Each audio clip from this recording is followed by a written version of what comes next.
अहमियत के बारे में तो हम सभी जानते हैं और आजकल इन्वेस्ट करने के कई तरीके हैं। आप में से कई लोगों ने मुझसे पूछा है स्टॉक मार्केट के बारे में, तो इस वीडियो में मैं पर्टिकुलरली सिर्फ स्टॉक मार्केट के बारे में ही बात करूंगा। लेकिन स्टॉक मार्केट का नाम सुनकर बहुत से लोगों के दिमाग में कंफ्यूजन और डर पैदा हो जाता है कि ये स्टॉक क्या होता है, कैसे इन्वेस्ट करते हैं, पैसे डूब जाएंगे, बेकार है, ये बहुत रिस्क होता है। लेकिन दोस्तों, रिस्क तो कुकर में खाना पकाने में भी है, पर अगर आपको खाना पकाना आता है तो उसका रिस्क कम हो जाता है। रिस्क तो गाड़ी चलाने में भी है, पर अगर आप अच्छे से गाड़ी चलाना जानते हो तो एक्सीडेंट का खतरा कम हो जाता है। ठीक उसी तरह स्टॉक मार्केट में भी रिस्क है और आप इस रिस्क से कभी भी नहीं बच पाओगे।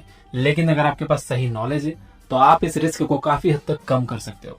इसके बाद बहुत से लोगों का मानना है कि स्टॉक मार्केट एक जुआ है। हाँ, अगर आपको इसके बारे में कुछ नहीं पता और फिर भी आप उसमें इन्वेस्ट किए जा रहे हो तो ये आपके लिए एक जुआ ही है। आपको यह समझना होगा कि रिस्क में और कैलकुलेटेड रिस्क में फर्क होता है। आपको स्टॉक मार्केट में कैलकुलेटेड रिस्क लेना होगा।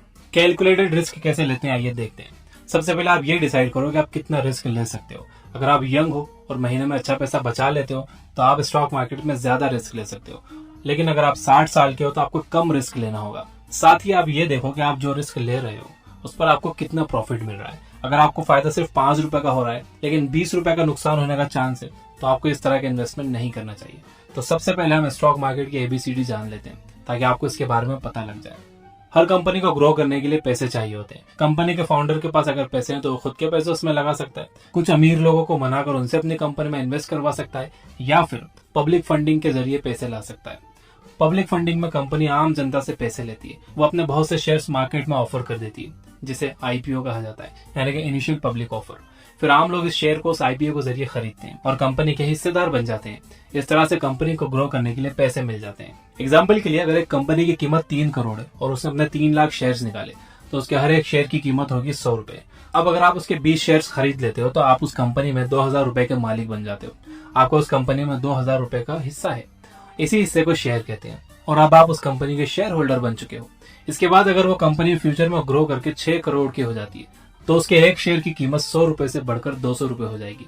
आपके इन्वेस्ट किए गए 2000 रुपए 4000 बन जाएंगे। वैसे ही अगर कंपनी लॉस में जाकर 1 करोड़ की हो जाती है तो उसका एक शेयर 33 रुपए का हो जाएगा। आप जब चाहे अपने शेयर्स को बेचकर अपने पैसे को वापस पा सकते हैं। अगर आपको लग रहा है कि कंपनी डूब रही है या फ्यूचर में वो आपको प्रॉफिट कमा कर नहीं दे सकती तो आप उस कंपनी के शेयर्स को स्टॉक मार्केट में बेच सकते हो और उससे अपने पैसे वापस पा सकते हो। कंपनी को जब प्रॉफिट होता है तो वो कभी कभी उसे अपने शेयर होल्डर्स में बांट देती है। या तो वो अपने शेयर होल्डर्स को पैसे दे सकती है या फिर उसे और शेयर्स दे सकती है। इसे डिविडेंड कहा जाता है। कंपनी के शेयर्स के दाम तब बढ़ जाते हैं जब इसे बहुत से लोग खरीदना चाहते हैं।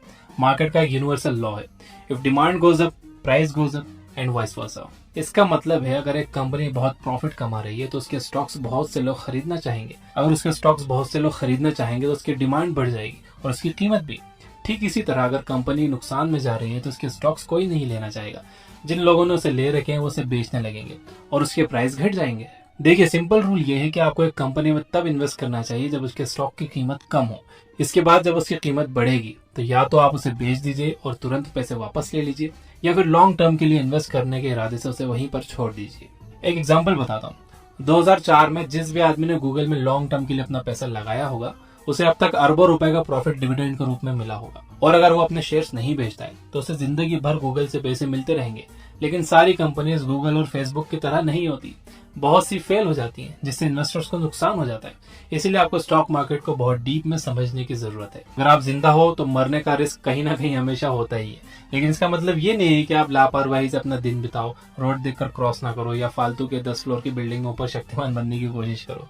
ठीक उसी तरह स्टॉक मार्केट में भी रिस्क कम किया जा सकता है अगर आपको इससे रिलेटेड बुक्स पढ़नी है तो आप ये किताबें पढ़ सकते हो। The intelligent investor, the wealth of common sense, the Falcon method, the most important thing. इसके अलावा ये याद रखिए कि शुरुआत में आपसे गलतियां होंगी, आपको इन गलतियों से सीखना होगा। अगर आप सिर्फ पार्ट टाइम में स्टॉक मार्केट में इन्वेस्ट करना चाहते हो तो आप सिंपली म्यूचुअल फंड्स के जरिए काम कर सकते हो, जिस पर मैंने एक पहले वीडियो बनाई है। तो दोस्तों, ये थी वो बातें स्टॉक मार्केट के बारे में जो मुझे पता थी, जो मैंने आपको बता दी है।